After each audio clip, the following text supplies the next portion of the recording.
Hi everybody, this is my AR-15. It's a fairly budget build.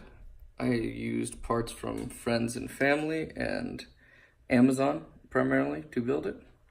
I used to have a self-made lower on here, but when I put this other lower on here from Aero Precision in a mil-spec trigger kit, I noticed that when it was in safety position, I could pull the trigger and it would move a lot.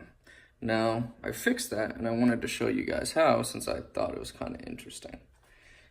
So, what I did, maybe it's not super kosher, I just obviously have this out already, is I shim this thing. So, where the sear interfaces with the safety, the back of the sear, I used some Permatex steel weld epoxy and some Precision brand shims, and I bent them correctly and wrapped them around there such that when the bottom here tries to lift,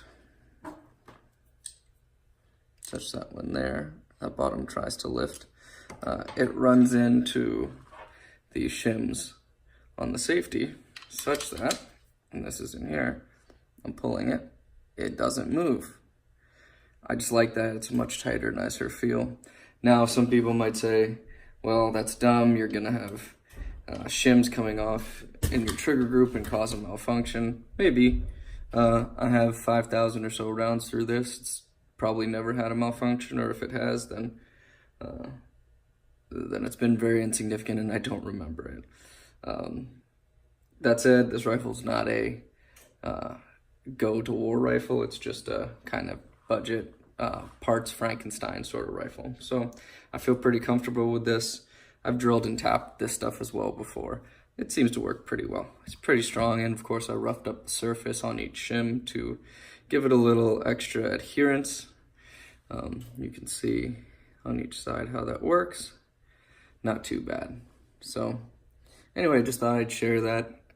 I thought it was a nice way to kind of tighten up the safety on an AR style rifle, which stands for Armor Light Rifle, not Assault Rifle.